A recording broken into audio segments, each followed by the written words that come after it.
जय हिंद दोस्तों। आपने पोएम तो पढ़ी लिया होगा हॉक रोस्टिंग, बट अब तक कुछ समझ में नहीं आया या आंसर नहीं लिख पा रहे, है कि नहीं? तो ये वीडियो है आपके लिए वन स्टॉप सॉल्यूशन। ये वीडियो आपके एग्जाम के लिए गारंटेड, ये इससे कॉमन आएगा ही आएगा। आपको एग्जाम में कॉमन चाहिए ना, तो एग्जाम में कॉमन चाहिए अगर, तो वीडियो पूरा देखोगे। इसमें आपको प्रत्येक लाइन का लाइन बाय लाइन एक्सप्लेनेशन दिया हुआ है। आपको एमसीक्यू का जो आंसर है आपको वो दिया है, प्लस हिंदी में समझाया गया है, और आपका जो लॉन्ग क्वेश्चन है उसका भी आंसर दिया हुआ है। तो आपको अगर इच्छा है कि मुझको हॉक रोस्टिंग चैप्टर में फुल अटेम्प्ट करके अगर आना है तो वीडियो पूरा देखना है और ध्यान से देखना है। लॉन्ग क्वेश्चन के लिए आपको एडवाइस रहेगा कि पहले हाफ याद करो, उसको लिख के याद करो, तब आप एग्जाम में लिख पाओगे। जो गलती आप यहाँ पे करोगे वही गलती तो आप वहां पे भी करोगे ना, तो गलती को रिपीट ना करने से अच्छा आप उसको यहीं पे ठीक कर लो। इसमें आपको दो चीज पे ध्यान देना है, स्पेलिंग के ऊपर ध्यान देना है और एक आपका सेंटेंस मेकिंग के ऊपर ध्यान देना है। ये अगर आपका सही है तो आपका वीडियो या आपका जो आंसर्स वगैरह वो आपको दिक्कत नहीं करेगा। इसलिए वीडियो पूरा देखना, आपका ये गारंटेड आपके लिए वरदान साबित हो सकता है। सो मिलते हैं आपने आगे वीडियो पे।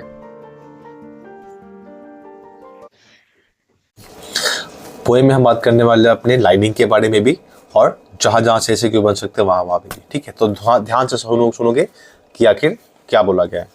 ठीक है, ये समय अब टाइम पास के लिए नहीं है बिल्कुल भी। तो हम स्टार्ट करें फर्स्ट लाइन से। I sit in the top of the wood, my eyes closed. मैं बैठा हूं उस जंगल के सबसे ऊपरी छोर पे जहां मेरी आंखें बिल्कुल बंद है। तो नॉर्मली हमने पता है कि भाई यहाँ व्याख्या कैसे हो रहा है कि जो बाज है ना, जो हॉक है, बहुत ही कॉन्फिडेंट है।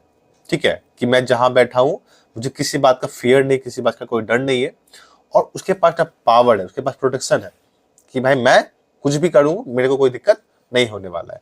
तो नॉर्मली पूछता है एग्जाम में कि भाई लाइन शुरू कैसे होता है, तो लाइन शुरू कैसे हो रहा है कि उसका जो स्थान है, line the poem starts with the position of the hawk, है ना, that he sits on top of a wood, है ना, कि उसका बता रहा स्थिति क्या है कि वो उस जंगल के टॉप पे बैठा हुआ है ना। पूछता है कभी कभी कि भाई कहाँ बैठा हुआ, तो वही टॉप ऑफ द वुड बैठा हुआ है। क्यों उसका आईज क्लोज है? Because he is confident of, कि वो काफी कॉन्फिडेंट है कि nobody can touch him at anything या एनी कॉस्ट, है ना, कि कोई भी उसे किसी भी कीमत पे कोई टच नहीं कर सकता, कोई उसको कुछ बिगाड़ नहीं सकता है। इसलिए अपनी आंखों को बंद किए हुए कॉन्फिडेंट होकर बिल्कुल वो वहां पे बैठा हुआ है। ठीक है, दो क्वेश्चन बन सकते हैं यहाँ पे। पहला कहाँ बैठा हुआ है, क्यों आंखें बंद है उसकी, क्लियर। अच्छा, नेक्स्ट लाइन पे बढ़ेंगे हम लोग। बोला इन एक्शन, बिल्कुल भी निष्क्रिय है। नो फॉल्सिफाइंग ड्रीम, बिल्कुल भी कोई झूठा सपना वो नहीं देख रहा है। ये नहीं कि सपना वो अपने जो नींद में है ना, जो जहां बैठा हुआ, ये नहीं कि वो विश्राम अवस्था में तो है, बट जो उसका सपना है, ऐसा नहीं कि हाँ मैं बस बोल रहा हूँ कि मुझे कोई छू नहीं सकता, ये झूठा नहीं है। सच में कोई उसको टच तक नहीं कर सकता उस जगह पे, तो कोई वो झूठा सपना नहीं देख रहा है। Between my hooked head and hooked feet, मेरा जो पैड जहां पे मेरा हुक किया हुआ, जो अटका हुआ है, जो मेरा फीट जहां पे अटका हुआ है, मैं जहां पे हूं अभी, उस स्थान पे मैं कोई मुझे छू तक नहीं सकता है। ठीक है, यहां से क्वेश्चन बनता है कहीं कहीं पे नो फॉल्सिफाइड ड्रीम का मतलब क्या है। तो नो फॉल्सिफाइड ड्रीम का मतलब क्या है कि जो दुनिया है ना, कभी कभी हम लोग झूठ पे बेस कर देते हैं, लेकिन उसका जो भी काम है, कोई भी काम है, वो किसी झूठ या किसी फॉल्स ड्रीम पे बेसिस नहीं किया गया है। ठीक है, व्याख्या भी वही है कि बाज ये कह रहा है कि वो सीधा और सच्चा है ना, he is straight forward and truthful. उसके विचार स्पष्ट है, वो काफी, उसका जो थॉट है काफी क्लियर है। वह केवल वास्तविकता से जीता है ना। उसको पता है कि भाई मैं जो भी काम करूंगा मैं रियल करूंगा, ये नहीं कि हाँ मैं उड़ूंगा, मुझे कुछ शिकार मिल जाएगा, मैं उसको पकड़ लूंगा, ये नहीं, वो झूठा नहीं, वो सच्चा है। उसको पता है कि मैं जब जब उड़ूंगा मैं शिकार को पकड़ सकता हूँ। ठीक है, नंबर 3 लाइन, थर्ड लाइन, और in sleep rehearse perfect skills and it, और यहां तक कि नींद में भी ना वो रिहर्स कर रहा होता है, वो प्रैक्टिस कर रहा होता है कि कैसे वो परफेक्ट किल को कर सके। मतलब जब जब वो उड़े, कैसे वो पंजों में अपने शिकार को, अपने प्रे, PREY, अपने प्रे को जकड़ सकता है और उसे खा सकता है। लिखा भी वही है ना कि बाज का पूरा जीवन शक्ति और शिकार पर केंद्रित है ना। यहाँ पे हम लोग समझ सकते हैं क्या कि जो उसका जो लाइफ है वो डिपेंडेंट है उसके पावर के ऊपर और उसके प्रे के ऊपर, उसके शिकार के ऊपर। अगर शिकार नहीं करेगा तो खाएगा क्या, है ना। तो उसका जो लाइफ है वो सेंट्रलाइज्ड है, वो केंद्रित है पावर और प्रे के ऊपर। यह हर पल तैयार रहता है, वो ऑलरेडी अपने आप को प्रिपेयर रखता है कि मैं जब जब उड़ूंगा, जब जब मुझे भूख लगेगी, मैं अपने शिकार को हंट कर सकता हूँ, मैं उसको शिकार कर सकता हूँ, चाहे जगह हो या चाहे वो सोया हुआ हो, है ना। वो अपने मर्जी का मालिक है, खुद जब मन जो कर सकता है वो, है ना। The convenience of the high trees, उसका सपोर्ट कौन कर रहा है? ऊंचे पेड़, वो उसको दिखा रहा है। देखो लिखा भी है कि ऊंचे पेड़ उसे ऊंचाई और दृष्टि का लाभ देता है। जो हाइट ट्री उसको क्या करता है, उसको उसको वो हाइट प्रोवाइड करता है और उसको ये विजन प्रोवाइड करता है कि भाई आपको जो देखना है आप उस ऊंचाई पे आके देख सकते हो, ठीक है। तो ये उसको बेनिफिट दे रहा है, यह उसकी श्रेष्ठता को दर्शाता है। ये क्या दिखा रहा है कि वो सुपीरियर है किसी भी चीज से, है कि नहीं। तो ये उसको ये हेल्प करे कि भाई आप हाई ट्रीज में हो तो भी ये आपको सपोर्ट के लिए दिया गया है। The air's buoyancy and the sun's ray, जो हवा का जो झोंका है, जो हवा बह रही है, और जो सन का रे है, are of advantage to me, ये मेरे सुविधा के लिए बनाए गए, ये मेरे हेल्प के लिए बनाए गए हैं। बोल भी यही रहा है कि बात सोचता है ना कि प्रकृति की हर चीज उसी की सेवा में है, कि सभी उसको सर्व कर रहे हैं, उसको उसके सर्विस में आए हुए हैं। यह उसके अहंकार को दिखाता है। It shows the pride of the hawk. ठीक है, आई होप समझ में आ रहा होगा सबको क्या क्या बताया जा रहा होगा, ठीक है। अच्छा, नेक्स्ट आइटम से क्या बोला गया है? And the earth face upward for my inspection, जो अर्थ का जो ऊपर का जो भाग है ना, वो मेरे दृष्टि के लिए बनाया गया है ताकि मैं दूर तक देख पाऊं। बोला गया धरती का चेहरा ऊपर की ओर है ताकि मैं हर चीजों को बराबरी से मुझे देखने में सुविधा प्राप्त हो सके। देखो आगे लिखा भी लाइन वही क्या है कि यह पंक्ति बताती है कि बाज खुद को दुनिया का निरीक्षक और शासक मानता है। बोल सकते हैं कि वो अपने आप को मानता है इन्विजिलेटर, वो इन्विजिलेट करता है, इन्विजिलेटर, और वो अपने आप को रूलर बताता है कि भाई मैं इस दुनिया में रूल करने के लिए आया हुआ हूँ। ठीक है, लाइन को क्लियर रखोगे, ध्यान बार बार ये रिपीट करेंगे, लाइन को क्लियर रखोगे तभी एसक्यू में हेल्प होगा। बोला my feet are locked upon the rough bark, उसका पैर कहाँ पे है, कहाँ पे गड़ा हुआ है? तो रफ बार्क के ऊपर है। ये एग्जाम के लिए इंपॉर्टेंट होता है, ठीक है, पूछता है कि जो फीट है कहाँ पे लॉक्ड है, तो ये फीट है रफ बार्क पे। लिखा भी है ना, ये दर्शाता है कि बाज का नियंत्रण, उसका जो कंट्रोल है, काफी कंट्रोल कैसा है, बिल्कुल मजबूत है, फर्म है बिल्कुल भी, ठीक है, और पकड़ बहुत ही मजबूत है। वही बता दिया मैंने। जैसे कोई राजा अपने सिंहासन पर दृढ़ता से बैठता है, जैसे लाइक अ किंग, किंग क्या करता है अपने क्या बोलते हैं उसको, गद्दी पे जैसे बैठता है, बहुत ही फॉर्मली बैठता है ना, वैसे वो भी उसका गद्दा है, उसका ये सिंहासन है। तो हॉक भी क्या किया, अपने सिंहासन में बहुत ही बारीकी से, बहुत ही मजबूती से वहां पे बैठा हुआ है कि उसे कोई उस रफ बार्क से हिला नहीं सकता है, ठीक है। It took the whole of creation, ये कुछ ये लाइन इंपॉर्टेंट हम आकर रखोगे, ये लाइन इंपॉर्टेंट है, ये इंपॉर्टेंट है, ठीक है। नंबर 3 इंपॉर्टेंट था, तो जो जो मैंने मार्क किया थोड़ा सा ध्यान रखोगे इसका।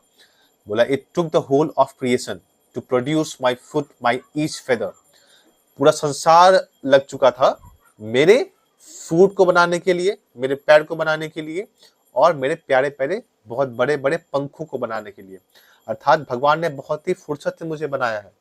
भगवान ने जो मुझे बनाया है ना, मेरे पैरों को जो मजबूती प्रदान की है, जो मेरे पंखों को जो इतना ऊंचाई देने के लिए आपने मेरे हेल्प किया है, ये बहुत ही बारीकी से काम किया गया है। बोला भी वही गया था यहाँ पे कि पूरी सृष्टि को मेहनत करनी पड़ी मुझे बनाने में, मेरे हर पंख और पंजे को बनाने में। जाहिर सी बात है, व्याख्या कैसे किया गया है, यह बाज का जो अहंकार चरम पे है। अब क्या है, जो उसका प्राइड है ना, ठीक है, ये सुप्रीम लेवल पे चला गया है। He has a supreme pride, या बोल सकते हैं he has a obsolete, obsolete नहीं बोलते, क्या बोलते उसको, ऐसे माइंड में नहीं आ रहा, छोड़ो उसको। तो उसके बाद सुप्रीम प्राइड है, वो मानता है कि सृष्टि का कोई उद्देश्य सिर्फ उसे बनाने था। उसको पता है कि भाई अगर सृष्टि बनाई गई है तो सिर्फ उसके कंट्रोल करवाने के लिए ही बनाई गई है, ताकि वो किसी पे राज कर सके, कंट्रोल कर सके, शासन कर सके वो। Now I hold in my foot, now I hold creation in my foot, ये भी इंपॉर्टेंट है। अब मैं क्या करता हूं ना, सृष्टि को अपने पंजे में रखता हूं, मतलब मैं कंट्रोल करता हूं उस पंजे में अपनी उस पूरी दुनिया को। बाद ये सोचता है कि अब सब कुछ उसके नियंत्रण में है, उसके कंट्रोल में है। वो खुद को क्या मानता है, खुद को ईश्वर मानता है। He is equivalent to God, है ना, उसी की तरह, अलमाइटी की तरह, अलमाइटी मतलब वहां पे भगवान होता है, तो वो उसी अलमाइटी की तरह अपने आप को मानता है कि जिस प्रकार से गॉड द अलमाइटी उस स्थान पे रहकर सबको कंट्रोल करता है, उसी प्रकार से उन्होंने मुझे बनाया है ताकि मैं इस दुनिया में रहकर सभी को कंट्रोल कर सकूं। उसके कंट्रोल को ये लाइन बताना चाह रहा है कि मैं अपने पंजे में ना फुट में अपने पूरी दुनिया को कंट्रोल करके रखा हुआ हूं। ओके, और fly up and revolve it all slowly, और क्या बोला गया है, या मैं उड़ सकता हूं और पूरी दुनिया को धीरे धीरे देख सकता हूं। उसका जो पंख है ना, वो काम क्या कर रहा है, उसको अपने सबसे हाई लेवल पर उड़ाने के लिए काम में आता है। तो उसका वो उड़ाना, उसका वो जो फ्लाई है, उसको हेल्प करता है कि वो पूरी दुनिया को देख सके और उसके दृष्टि में जो भी शिकार हो उसका हंट कर सके। वो ये दर्शाता है कि वो अपनी शक्ति और शासन का आनंद ले रहा है ना। उसके पास जो पावर है, उसके पास जो रूल करने का जो शक्ति है, जो पावर उसके पास बचा हुआ है, उसका वो आनंद ले रहा है, उसका वो इंजॉय कर रहा है बिल्कुल भी। I kill where I please because it is all mind, ये भी इंपॉर्टेंट है। बोला मैं किल करता हूं जहां मैं खुश हूं, मतलब मेरी जहां मर्जी, जिस पे मर्जी, मैं उसको मार डालता हूं। क्यों? Because it is all mind, सब कुछ मेरा ही तो है। बोला है ना कि मैं जहां चाहूं वहां मारता हूं, है ना। किसका शिकार करेगा वो? किसी प्रे का शिकार करेगा, किसी हंट करेगा किसी का, क्योंकि सब कुछ मेरा ही है भाई। जब जिस पे अधिकार मेरा है, तो मैं क्यों किसी से पूछने जाऊं? जब मेरा इच्छा मैं उसका किल कर सकता हूं उसको। यह पंक्ति बाज की तानाशाही, मतलब डिक्टेटरशिप को दिखाती कि भाई वो कितना निर्दयी हो गया, कितना वो ब्रूटल हो चुका है, कितना वो निर्दयी हो चुका है, ब्रूटल हो चुका है बिल्कुल। वो खून को कानून से ऊपर मानता है। उसको पता है कि भाई मेरे लिए बस क्या है, सबको किल करना, सबका मर्डर करना मेरे लिए सबसे मेन काम रह चुका है।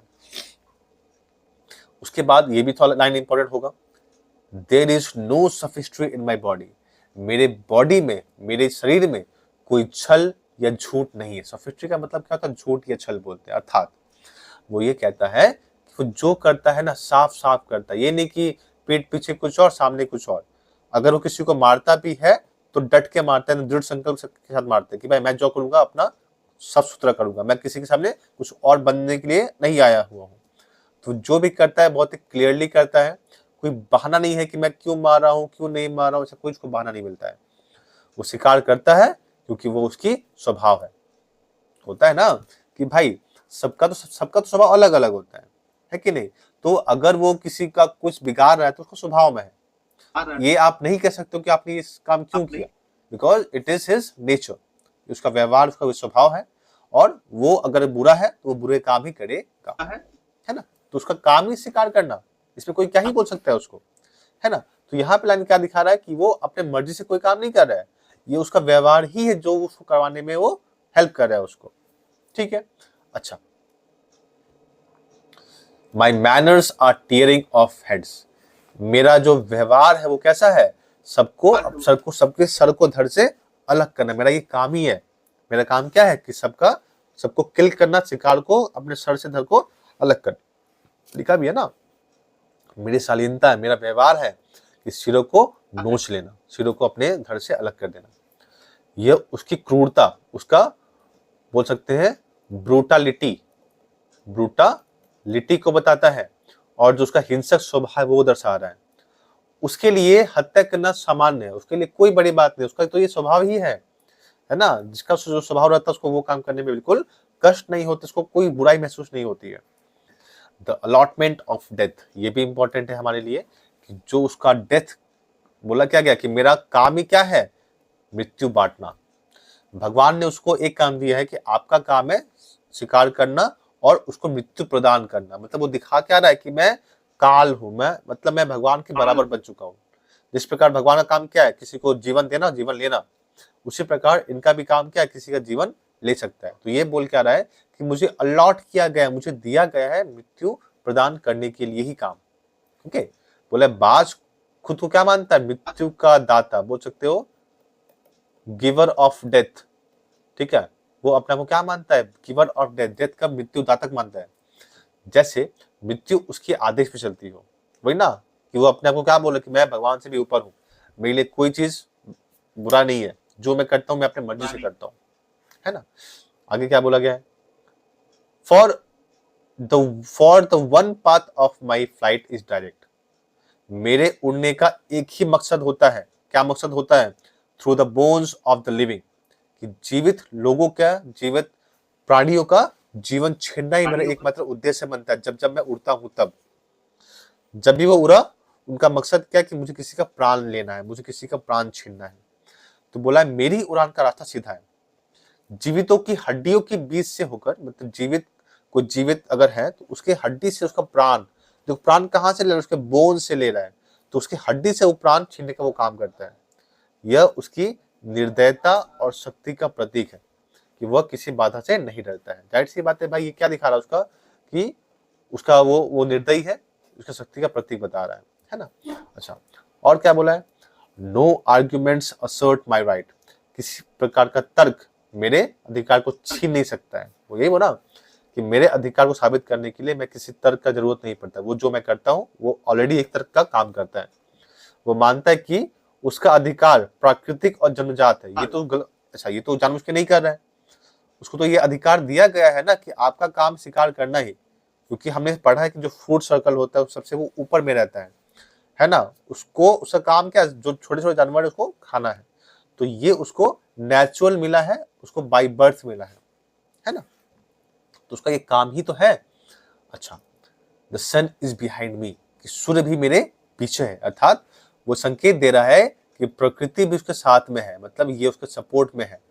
जो हमारा नेचर है ना, जो हमारा प्रकृति है, जो हमारा एनवायरमेंट है, ये उसके सपोर्ट में काम कर रहा है। तो जो भी कुछ होगा ये उसके सपोर्ट में ही काम होगा। ठीक है, आई होप पोएम यहाँ तक किसी को दिक्कत नहीं हुआ होगा। 2 लाइन और खत्म करते फिर यहाँ तक। बोला nothing has changed since I began. ये भी लाइन इंपॉर्टेंट है। बोला कुछ भी नहीं बदला सिंस आई बिगेन, जब से मैं जन्म लिया हूं, जब से मेरी उत्पत्ति हुई है, जब से मैं बाज के रूप में मैं जन्म लिया हूं, तब से कुछ भी नहीं बदला है। बोला है ना, जब से मैंने शुरुआत की है कुछ नहीं बदला है।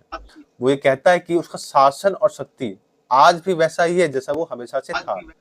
पहले भी शासन करता था, आज भी वो शासन करने के ही मूड में रहता है हमेशा। वो my eye has permitted no change. मेरी जो आंखें हैं किसी प्रकार का कोई चेंज मैं अलाउ नहीं करती हूँ, किसी का अनुमति नहीं देती है। क्या बोला गया है कि बाज ये प्रतीकात्मक रूप से शासक, क्योंकि एक सिंबलाइज करा ना एक रूलर के रूप में, तो वो किसी प्रकार का कोई चेंज नहीं चाहता। वो क्या चाहता है कि मैं पहले भी रूलर था, आज भी रूलर हूँ और आगे भी रूलर बना रहूंगा। वो चाहता है कि सत्ता हमेशा उसके पास ही रहे, वो हमेशा कंट्रोल वाले पोजीशन पे रहे, है ना। कंट्रोल वाले पोजीशन पे हमेशा अपने आप को देखना चाहता है, जिस कारण से वो उस चीज को चेंज नहीं करना चाहता है।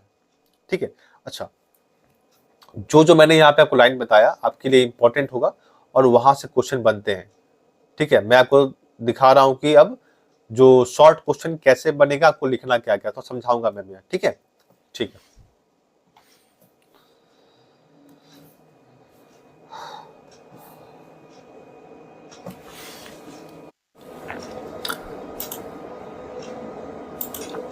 देखो आगे बात करते हैं हम लोग कुछ एसक्यू के बारे में। ठीक है, कुछ हॉक रोस्टिंग का कुछ एसक्यू है, नोट्स मैंने बनाया हुआ है, देख सकते हो चाहो तो, बहुत ही आसान है।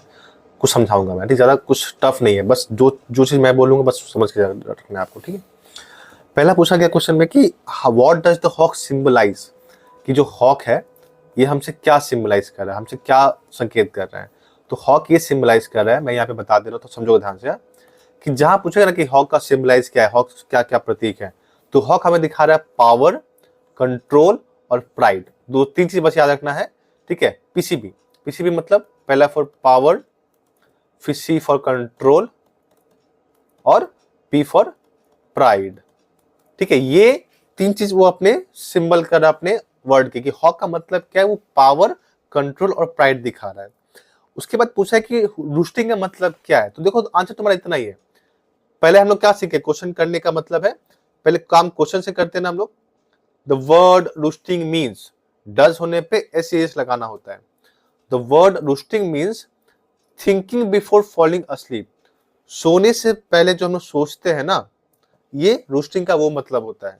लाइन हमने क्या बढ़ाया कि यहाँ पे जो हॉक है, थिंक, वो सोचता क्या है, that being a mayor creation, केवल जीव होने के बावजूद he has become a veritable creator, वो क्या बन चुका है, एक शासक बन चुका है, एक जीवित बोलते हैं ना, क्रिएट करने वाला बंदा बन चुका है, क्रिएट करने वाला जीव बन चुका है। खुद वो जीव है बट उन लोगों को क्रिएट करने का वो पावर अपने पास रखता है, उसको नष्ट करने का, उसको क्रिएट करने का अपने पास पावर रखता है। एग्जाम में अगर आता है तो आप यहाँ तक भी लिखो तो भी कोई दिक्कत नहीं होगा, चल जाएगा। ठीक है, अच्छा पूछा है discuss the significance of the title. Title क्या है यहाँ के, क्यों यहाँ पे महत्वपूर्ण है, तो टाइटल क्या है, हॉक और रूस्टिंग। तो हम लोग बता दिया, हमने क्या कि ये सिग्निफिकेंट इसीलिए है, एज मतलब होता है बिकॉज, क्योंकि इट मेंशन, ये क्या मेंशन किया है, a particular bird called hawk. बात तो सही है भाई, ये कहानी हॉक के बारे में, तो हॉक तो होना चाहिए टाइटल के अंदर ना, तो हॉक हमने डाल दिया क्योंकि ये किसी विशेष बर्ड के बारे में बता रहा है। सेकेंड वर्ड क्या था, रूस्टिंग। तो रूस्टिंग का मतलब क्या है, होता है, हमने क्या देखा था कि थिंकिंग बिफोर फॉलिंग अस्लीप, सोने से पहले जो सोच होती है ना, वो ये बता रहा है। तो पोएम ये रिकॉर्ड करता है थॉट ऑफ द हॉक, मतलब पोएम में हॉक का थॉट क्या सोचता है अपने आप के बारे में, लोगों के बारे में, चीजों के बारे में। ये पूरा पोएम में तो वही बताया गया ना, घमंड कर रहा है अपने आप के लिए, अपने आप में सब कुछ सोच रहा है, अपना पावर दिखा रहा है। तो जबकि पोएम पूरा उसी टॉपिक पे बेस्ड है, तो लाइन में वही होना चाहिए, हॉक रूस्टिंग, हॉक का सोच, बस इतना ही था। बोला what does the poem hawk roosting open, कैसे, sorry how does the poem, कैसे स्टार्ट होता है, तो हमने क्या लिखा कि ये स्टार्ट होता है विद द इंफॉर्मेशन, उस हमें इन्फॉर्म कर रहा है हॉक के पोजीशन के बारे में, कि हॉक का स्थान क्या है, and the violent activities done by him, जो खतरनाक गतिविधियां कर रही है उसके हमें जानकारी को देता है। तो हमने वही लिखा कि उसका बता रहा है पोजीशन को, कि वो कहाँ बैठा हुआ है, और उसके एक्टिविटी को बता रहा है। सिंपल, चाहो तो बना के लिख सकते हो इसको, ठीक है, ऐसे कि इंफॉर्मेशन द हॉक्स पोजीशन, कि आगे जोड़ लेना वेयर ही मत लगाओ, इट लगा लो, ज्यादा अच्छा रहेगा, ठीक है। हाँ, वेयर इट सिट्स, कि कहाँ वो बैठता है, where it sits and the violent activities done by him, ये तुम्हारा आंसर बन जाएगा आराम से। ठीक है, आगे बढ़ेंगे। बोला है where does the hawk sit, वही सेम लाइन, कहाँ बैठा हुआ था, the hawk sits on the top of a wood, hawk sits on the top of a wood, काम खत्म हो गया। बोला कैसे बैठा हुआ है, तो वो बैठा हुआ है विथ हिज कर्व्ड फीट, अपना मुड़ा हुआ पंजा के साथ, कहां पे, fix to the branch of a tree, जो गड़ा हुआ है एक ब्रांच के ट्री पे। जोड़ो ना, लाइन को जोड़ो, अपना तुम्हारा आंसर बनेगा।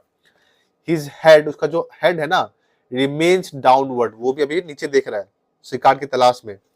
He keeps his eyes closed, अपनी आंखों को बंद किया हुआ है, इन अ थिंकिंग पोस्चर, एक सोचते हुए एक बनावट के रूप में, कि वो कुछ सोच रहा है ना। तीन बात याद रखना, पहला पंजा मुड़ा हुआ है और कहाँ गड़ा हुआ है, उस ट्री के ब्रांच के अंदर। दूसरा उसका हेड का है डाउनवर्ड से, नीचे की तरफ है। तीसरा उसकी जो आंखें वो सोचने के पोस्चर पे है, ये सोया हुआ है लेकिन वो सोच रहा है, इस प्रकार से। ठीक है, ये क्वेश्चन इंपॉर्टेंट है। बोला गया है कि नो फॉल्सिफाइड ड्रीम का मतलब क्या है, तो हमने क्या लिखा कि नो फॉल्सिफाइड ड्रीम का मतलब ये है कि often create a false word, कि हम लोग प्राय पता क्या करते हैं, एक झूठा दुनिया क्रिएट कर लेते हैं, बना लेते हैं। लेकिन हॉक के केस में ये बहुत ही डिफरेंट है, अलग है। वो झूठा दुनिया नहीं बना रहा है, ही ट्रांसफॉर्म्स इट इनटू रियलिटी, वो उस झूठे चीजों को सच साबित करता है। कुछ लोग ख्वाब में खड़े रहते हैं कि मैं जॉब निकालूंगा, मैं आईएएस बनूंगा, होता तो कुछ नहीं है, लेकिन ये उसको सोच भी रहा है, उस पर काम भी कर रहा है। By his virtue of power, virtue का मतलब होता है वरदान बोलते हैं इसको, ठीक है। उसको जो पावर मिला है ना, उस पावर से, पावर सबके पास होती है, जो पावर उसको मिला है उस पावर से वो अपने सपनों को साकार कर सच कर रहा है। सिंपल हो गया। नंबर 8 बोला दो डिफरेंट मीनिंग क्या है हुक्ड का इस फ्रेज में, क्योंकि यहाँ पे हुक्ड हेड बोला गया, हुक्ड फीट बोला गया, दोनों का मतलब अलग अलग है। कैसे, देखो ध्यान से। हुक्ड हेड का मतलब क्या होता है, बेंट डाउनवर्ड्स, कि hooked head means it bent downward, कि हुक्ड हेड मतलब झुकना, नीचे झुका हुआ है। और हुक्ड फीट मतलब क्या, कर्व, मुड़ा हुआ। एक का मतलब झुकना, एक का मतलब मुड़ा हुआ होगा, ठीक है। And powerful paws of the hawk, जो हॉक का जो पॉज मैंने पंजा बोलते हैं, जो उसका पंजा जो पावरफुल है, वो उसके कर्व के कारण आया हुआ है। बुरा होता है ना उसको शिकार कर पाएगा, तो ये उसका काम होता है। ठीक है, नंबर 9 बोला what does the hawk rehearse and why. Hawk क्यों क्या रिहर्स करता है, क्यों रिहर्स करता है, वही ना क्या रिहर्स करता है, किल करना ना। तो hawk rehearses how he can kill, कैसे वो किल कर सकता है। क्वेश्चन ना लिख के प्रैक्टिस करोगे, कैसे किसको किल करेगा, अदर क्रिएचर्स, बाकी क्रिएचर्स को, और कैसे उसको परफेक्टली मार सकता है। ये नहीं कि मारा आधा बचा हुआ आधा बढ़ गया, ऐसा नहीं। जब वो काम करता है तो पूरा काम करता है। ये दिखाता है कि उसके एबिलिटी ऑफ किलिंग, कि उसका पास जो क्षमता है ना किसी को मार डालने का, उसका दिखाता है ये। टू शो हिज ऑथोरिटी, अपने क्या बोलते हैं उसको, अपने अधिकार को दिखाता है वो, कि भाई मैं सबके ऊपर अधिकार रखता हूँ। 10 बोला टेड ह्यूगस के अनुसार हाई ट्रीज, ऊंचाई वाले जो पेड़ है, उसका कन्वीनियंस क्या, सुविधा क्या है उनके लिए। तो क्या सुविधा है कि हम लोग क्या लिखते हैं, according to Ted Hughes the height of tree, जो उसका ऊंचाई है, इनेबल, उसको योग्य बनाता है। क्या योग्य बनाता है कि उस बर्ड को पृथ्वी को देखना, सब कुछ दिखाई दे रहा है एक बार में। कैसे, क्लियरली एंड फुली, साफ सुथरा ढंग से देखेगा और पूरी तरह देखेगा वो, है ना। And to find out its prey, अपने शिकार को ढूंढने में उसका वो हेल्प करने वाला है। सिंपल, आसान है, बहुत आसान है, बस ट्राई करोगे खुद से लिखने का इसको। बोला एयर और सन का जो रे है कैसे उसके लिए एडवांटेज दे रहा है। हमने क्या लिखा कि जो एयर है ना वो ब्रांचेस को स्वय मतलब हिला डोलना बोलते हैं, वो हमेशा उसको हिला डोला रहा ताकि जो भी बाकी प्राणी है वो अपने घर से बाहर निकल सके, उसको दिख सके वो चीज, जो उसको हेल्प कर रहा है हॉक को नीचे देखने में। पहला एयर क्या हेल्प कर रहा है, तो एयर हेल्प कर रहा है ब्रांचेस को स्वे करने में कंटिन्यूअसली, है ना, और ये उसको हेल्प कर रहा है कि उसको वो डाउनवर्ड देख सके। और सन का रे कैसे हेल्प करेगा, वो उसको हेल्प करेगा क्लियर देखने के लिए, है ना।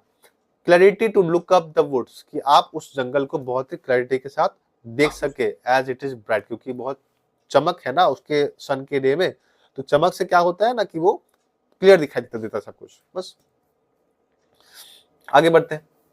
बोला क्या गया था कि 12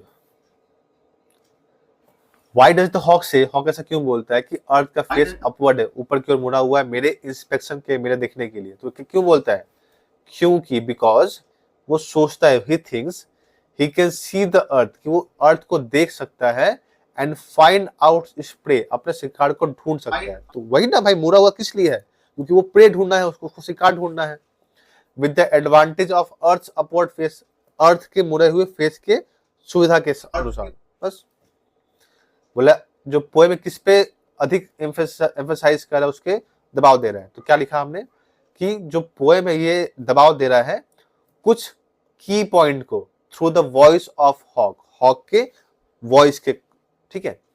ये रिफ्लेक्ट कर रहा है, ये हमें दिखा रहा है the power and the pride, जो शक्ति है उसके पास, जो उसके पास गर्व है, ये दिखा रहा है कि हॉक का एक्टिविटी को, कि भाई मैं जो भी काम करता हूँ शक्ति से और प्राइड के साथ करता हूँ, ठीक है।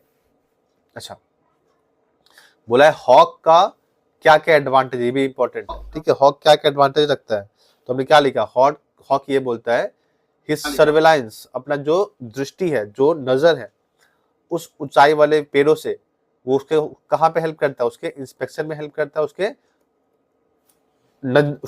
नजर रखने में हेल्प करता है। बस ठीक है, इस प्रकार से तुम्हारा क्वेश्चन बनता है। अच्छा, कितने क्वेश्चन है इसमें, 30 है। चलो, बोला गया है आगे तुम लोग देख सकते हो, कोई दिक्कत नहीं होना चाहिए। बोला है हॉक क्यों ये बोलता है कि उसका जो लाइफ है वो कन्वीनियंट है, सुविधाजनक है। तो क्यों उसका लाइफ काफी बेनिफिशियल है, हॉक ऐसा ये बोलते हैं कि उसका जो लाइफ बहुत ही कन्वीनियंट है, बहुत ही सुविधाजनक है, क्योंकि उनका जो एनवायरनमेंट है, जो उसका वातावरण है, perfectly suited to its need, जो उसका जरूरत होता है उसको परफेक्ट सूट करता है। उसको क्या चाहिए भाई, शिकार देखने का जगह चाहिए, जंगल बना दिया गया है। दृष्टि चाहिए, सन का रे आ गया है। जगह चाहिए, हवा बह रही है, सब कुछ उसका सुविधा के लिए बनाया गया है। The high trees help in inspection, जो ऊंचाई वाला पेड़ उसको क्या हेल्प करता है। 16 में क्या था यहाँ पे कि कैसे हॉक मजाक उड़ाता है उस भगवान का, उस सृष्टि के रचयिता का। तो बोला क्या गया है कि the whole of creation was made only to produce him. जो पूरा दुनिया बनाया गया सिर्फ और सिर्फ उसके बनाने के लिए ही बनाया गया है, क्योंकि भगवान को बनाना था उस बाज को, इसीलिए उन्होंने दुनिया को बनाया। उसका ये मानना था। ही टॉक्स, वो ऐसे बात करता है जैसे वो सुपीरियर है किससे, भगवान से। एंड कंट्रोल्स एवरीथिंग, और सब कुछ को कंट्रोल करता रहता है। बस बोला explain the physical ability of the hawk. देखो क्वेश्चन कभी कभी ऐसा होता है ना कि मान लो क्वेश्चन कुछ और पूछा है, आपने कुछ और पढ़ा है, तो जो आपने पढ़ा है उसको बस बना के वहां पे डालना पड़ता है। तो आप उस क्वेश्चन का थीम समझोगे, क्वेश्चन में एग्जैक्टली क्या बोला गया है। तो अगर क्वेश्चन कुछ और भी पूछता है ना, तो आप उस चीज को उठा के वहां पे डाल सकते हो चाहो तो। ठीक है। बोला explain the physical capability of the hawk. Hawk के पास शारीरिक क्षमता क्या क्या है, क्या क्या क्षमता देखो यहाँ पे कि हॉक के पास शार्प क्लॉज है, तेज नुकीला पंजा है उसके पास, स्ट्रॉन्ग फीट है, मजबूत पैर है, हुक्ड बीक है, मुड़ा हुआ चोंच है, पावरफुल विंग्स है, बहुत ही मजबूत पंख है उसके पास, और एक्यूरेट विजन है और सटीक दृष्टि है, जो उसको हेल्प करता है सर्वे करने में, सबका ध्यान रखने में, हंट करने में, शिकार करने में, और सबको परफेक्टली मारने के लिए। जो जिसका काम है वो अपना काम करवाता है। हो गया। नंबर 18, ये वैसे इंपॉर्टेंट है नहीं, छोड़ सकते हो, जो आप देख लेना अपना वहां पे, जो इंपॉर्टेंट बस उसके बारे में बात कर रहे हैं हम। ठीक है, वही कैसे मजाक उड़ाता है ये मैंने बता दिया। 16 नंबर वापस रिपीट हो गया गलती से। ठीक है, अच्छा 17 में रिपीट हो गया, कोई बात नहीं। अच्छा 19 देख के थोड़ा जाना, अच्छे से देख सकते हो, कोई दिक्कत नहीं। 20 इंपॉर्टेंट तो समझोगे। हॉक क्यों ऐसा बोलता है कि nothing has change since I begin, कि कुछ भी बदला नहीं है जब से मैं जन्म लिया हूं। तो हॉक ऐसा इसलिए कहता है बिकॉज, क्योंकि इट बिलीव्स, वो मानता है। देखो हमेशा वहां पे इट लगाया गया, ही नहीं लगाया गया है ना, तो इट पे काम करोगे। वो ऐसा मानता है कि दुनिया जो है ना रिमेन द सेम, वो शुरू से वैसा ही था, अंडर हिज रूल, उसके शासन में। वो ऐसा सोचता है कि डोमिनेशन, किसी पे अत्याचार करना, हैज ऑलवेज एग्जिस्टेड, उसका हमेशा से ये प्रवृत्ति रहा है, उसका हमेशा से ये काम रहा है। और no force has been ever challenge और चेंज इस ऑथोरिटी, और किसी प्रकार का बदलाव उसके अधिकार को छीन नहीं सकता है। सिंपल। ये भी इंपॉर्टेंट 21 वाला भी, कि हॉक ऐसा क्यों मानता है कि उसका आई किसी प्रकार का चेंज महसूस नहीं करता, अलाउ नहीं करता। वही लिखेंगे जो हम लोग 20 में लिखेंगे, हम लोग वही 21 में लिख सकते चाहे तो, कि hawk has kept on killing the other creature. Hawk क्या करता है कि बार बार लोगों को मारने का काम करता है, ऑफ गॉड, जो भगवान के द्वारा बनाए गए हैं। ही हैज नॉट अलाउड, किसी को अलाउ नहीं किया, किसी को परमिशन नहीं दिया है, एनी अपोजिशन, की उसका विरोध कर सके, from any other creation of God. अच्छा भाई, बाज भी तो भगवान का बनाया हुआ चीज है, जिसको वो मार रहा है वो भी तो भगवान का बनाया हुआ चीज है। तो कैसे इसको अधिकार मिले कि उसको भगवान की चीजों को मार रहा है? वो मार तो रहा है भगवान की बनाई चीजों को, बट कोई भी उसका ये विरोध नहीं कर रहा है। ठीक है, ऐसा ऑफ कोर्स बिल्कुल सही बात है कि he has shown enough power to implement it, उसके पास काफी पावर है बाकी लोगों की तुलना में, इसलिए ना उसको मार पा रहा है सभी चीजों को। इसीलिए वो ऐसा कहता है कि उसके पास जो आंखें है ना, उसको किसी प्रकार का परिवर्तन पसंद नहीं है। ये भी क्वेश्चन इंपॉर्टेंट है 22 वाला भी, कि कौन कौन से उसको काम दिए गए हॉक को। तो कौन कौन से काम है देखोगे ध्यान से। पहला काम, the work of killing other beings, पहला काम उसको दिया गया है हॉक को बाकी लोगों को मारना। फिर हॉक जब से जन्म लिया है ना, ये द मोस्ट पावरफुल क्रिएशन, सबसे पावरफुल उसका क्रिएशन वही है। देयर इज नो क्वेश्चन, कोई डाउट भी नहीं है, to which being is to be killed, कि किसको उसको मारना है, किसको उसको नहीं मारना है। इसके अलावा he kills irrespective of places, उसको कोई जगह नहीं देखता है, जहां चाहे जिसको चाहे वो उसको मार सकता है। तो वो एक ही तो काम दिया गया है, बाकी चीजों को, बाकी प्राणियों को मार डालना, उसको ये काम दिया गया है। ठीक है, अच्छा क्वेश्चन 23 वैसे इंपॉर्टेंट नहीं है, तो देख लेना बस इसको अपना। ठीक है, ओके 24 भी देख लेना बस उसको अपना।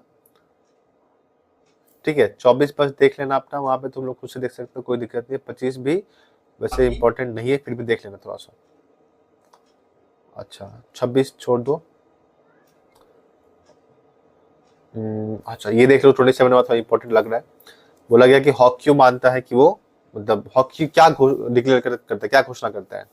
हॉक ये घोषणा करता है कि वो उस दुनिया का सबसे सुप्रीम शासक है, सबसे सुप्रीम लीडर है, इट बिलीव्स, ये भरोसा करता है कि all of nature exist for its advantage, सब कुछ जो बनाया गया उसके एडवांटेज के लिए ही बनाया गया, उसके सुविधा के लिए बनाया गया है, उसके पावर के लिए बनाया गया, उसके अधिकार के लिए बनाया गया, उसके लोगों को मारने के लिए बनाया गया है। बस इतना ही था। ये इंपॉर्टेंट है वैसे 28 वाला। हॉक ऐसा क्यों बोलता है कि it to the whole of creation, पूरा संसार लग गया था मुझको बनाने के लिए। तो हॉक ऐसा इसलिए बोलता है to boast about its perfection, अपने बनावट को तारीफ करवाने के लिए कि भाई मैं जो बना हूं सबसे स्पेशल हूं मैं, है ना। It beliefs nature use all it's creative effort, कि नेचर ने पूरा अपना क्रिएटिविटी दिखा दिया उसको बनाने के लिए, है ना। वो कैसा है, बिल्कुल फ्लॉलेस है, बिल्कुल बहुत ही क्या बोलते हैं उसको, काबिलियत उसके अंदर है, उसके अंदर वो दिखा रहा है कि उसके पास ईगो है, घमंड है उसके बॉडी और उसके एबिलिटी में, ठीक है। Now I hold creation in my foot, ये भी देख लोगे, बाकी कोई खास दिक्कत नहीं है। तो ये क्वेश्चन इंपॉर्टेंट है। नंबर 1 ड्रामेटिक मोनोलॉग, भाई तो एक मोनोलॉग है ना, बोला गया पोएम में जो कि हॉक रोस्टिंग है। देखो जब भी लॉन्ग क्वेश्चन याद करोगे ना तो उसको 2-2 लाइन याद करना, 2 लाइन याद करना फिर लिखना, क्योंकि लिखोगे नहीं तो सेम गलती जो तुम फर्स्ट टाइम अपने लिखने में करोगे ना वही गलती तुम एग्जाम में करोगे। इसीलिए बोलेंगे बार बार लिख के याद करोगे, लिख के याद नहीं होगा तो गलती हमेशा एग्जाम में भी होगा, मार्क्स कट जाएगा। एक क्वेश्चन कम से कम तुमको 3 बार लिखा होना चाहिए, जितना हो सके लिखो। टाइम तो 2 घंटा अपने इंग्लिश के लिए आराम से कंप्लीट होगा, मैं बोलूंगा। समय अभी भी 6 हमारे पास दिन है ना, जो भी दिन बचा हुआ है हमारे पास है, एक चैप्टर पकड़ो और उसको 2 घंटा में खत्म करो, लिख के याद करके सब कुछ करके, ठीक है। चलो, बोला in the poem hawk roosting the hawk speaks to himself, अपने आप से बात करता है ना। It is an appropriate narrative, ये बिल्कुल सही व्याख्या है, दैट इनेबल्स द स्पीकर, जो हमारे स्पीकर हमारे हॉक को योग्य बनाता है, to connect directly with its reader. अच्छा, हॉक जो घमंड बता रहा है हमसे डायरेक्टली कनेक्ट कर पा रहा है ना, कि हम लोग देख पा रहे कि हाँ उसके पास ये खासियत, उसके पास ये काबिलियत है, तो उसका मतलब ये है कि वो बस अपना बकर बकर किए जा रहा है, हम लोगों को उसका सुनना होता है। अपना तारीफ में पूरा पोएम लिख दिया है वो, मैं लिखवा गया है ऐसा, ठीक है। The poem has used the first person narrative, मतलब आई का इस्तेमाल किया गया है। फर्स्ट पर्सन मतलब आई, वो फर्स्ट पर्सन नरेटिव का इस्तेमाल किया गया है, और ड्रामेटिक मोनो जिसको हम लोग बोलते हैं, एज अ पोएटिक डिवाइस, एक पोएट के एक कविता के रूप में, ठीक है, into the mental world of the hawk. Hawk का मानसिक दुनिया में क्या क्या चल रहा है हमें देखने को मिलता है पोएम के माध्यम से। द पोएट पर्सोनिफाइज, ये व्यक्तिकरण कर रहा है हॉक को, उस बाज को, to reveal his self image to readers, वो अपना जो खुद का इमेज है बाकी लोग के पास दिखा सके। वो याद ऐसे करोगे, 2-2 लाइन याद करो, आराम से याद हो जाएगा। इस प्रकार से हॉक सीज हिमसेल्फ, अपने को क्या देखता है, एज अ सुप्रीम फोर्स। ये कुछ इंपॉर्टेंट है, बार बार बोलेंगे, अपने सुप्रीम फोर्स को दिखा रहा है कि मैं सबसे पावरफुल हूं, विदाउट एनी फॉल्स ड्रीम, बिना अपने झूठे सपने के कारण। He is mentally and physically very strong, भाई जाहिर सी बात है, मेंटली भी स्ट्रांग है और फिजिकली भी स्ट्रांग है। ही इज वेल डिटरमाइंड, काफी दृढ़ है अपने माइंड से, अपने शिकार के लिए। वो सोचता है ना कि हिमसेल्फ एज द पिनेकल, सबसे शिखर पे है वो भगवान की बनावट में, जो चीजें भगवान ने बनाया है सबसे सुप्रीम में वही है। जो नेचुरल उसको एडवांटेज मिला है नेचर से, उसके सहायता के लिए दिया गया है। वो सोचता है कि ही कैन किल एनीवन, किसी को भी मार सकता है, कहीं भी मार सकता है और किसी टाइम में मार सकता है, जिसका वो खुशी महसूस करता हो। He does not accept any change since the beginning, वो किसी प्रकार का कोई बदलाव नहीं चाहता है। अब बाय कंबाइनिंग ड्रामेटिक मोनोलॉग, इसको हम लोग कंबाइन करते हुए, फर्स्ट पर्सन नैरेटिव को कंबाइन करते हुए और पर्सनिफिकेशन को कंबाइन करते हुए, जो हमारे पोएट है टेड ह्यूगिस, क्राफ्टेड अ पोएम, इस पोएम को बनाया है, वेयर द प्रीडेटरी, मतलब जो शिकारी है ना बर्ड, यहाँ पे हंटिंग भी लिख सकते हो, कोई दिक्कत नहीं, हंटिंग बर्ड भी चलेगा, becomes a symbol of power, वही पी सी, powerful, power, control and supremacy लिख सकते हो चाहो तो, कोई दिक्कत नहीं है यहाँ पे, ठीक है। ये थोड़ा सा इंपॉर्टेंट है। नंबर 2 देख सकते हो, हिंदी पढ़ना काम तुम्हारा चल जाएगा, वहां से आराम से लिख सकते हो, दिक्कत नहीं होगा, ठीक है। देखो यहाँ पे पहले जब तुम याद करोगे ना, तो पहले इतना याद करना अपना इस पार्ट को, जब 3 लाइन याद हो जाए, बच्चे तुम थोड़ी हो क्लास 5 वाले की याद नहीं होगा, 2 बार पढ़ोगे, 1 लाइन याद करो, 1 लाइन लिखो, फिर या तो फिर लिखो, लिखने से ही याद होगा, बार बार रिपीट करेंगे, लिखने से ही याद होगा। पहले उतना याद होने के बाद फिर इसको याद करना। ये मुश्किल से हाफ एन आवर में खत्म हो जाएगा याद करते करते। तुमको तो हिंदी में दे दें याद अपना समझने के लिए, पहले समझो क्या क्या लिखा हुआ है, उस पॉइंट को माइंड में बैठाओ कि भाई मेरे को ये पॉइंट लिखना है इसके ऊपर। अगर नहीं हो रहा है इंग्लिश में खुद से बना के खुद से लिखो तो भी कोई दिक्कत नहीं है, हमें बस सही लिखने से मतलब है थोड़ा, ठीक है। अच्छा, बोला गया थीम क्या है, थीम थोड़ा देख लेना यहाँ पे।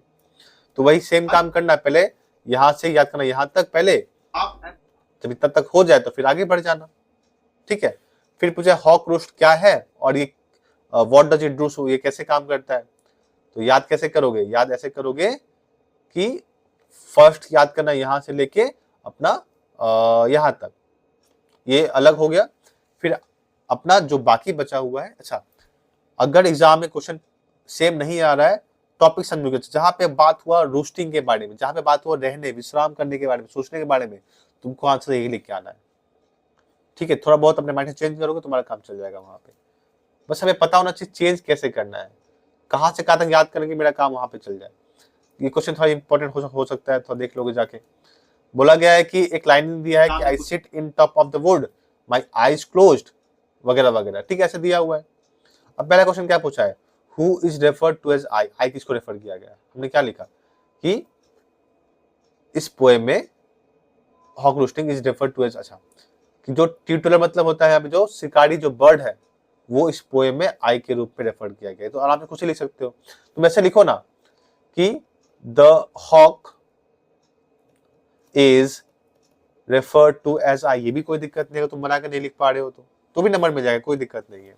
बोले why are the eyes kept closed, अब इसको याद करो, पूछा गया आई क्यों बंद है उसके, तो हमने क्या लिखा कि उसका आंख इसलिए बंद है क्योंकि वो अपने आप को क्या बिजी रखता है उस सोच में, उस थॉट में, क्योंकि सिंस वन में think of something even by keeping the, अच्छा कभी कोई आईज ओपन करे तो कोई सोचता नहीं है, तो अपने आंखों को बंद इसलिए किया ताकि वो सोच सके उस चीजों को।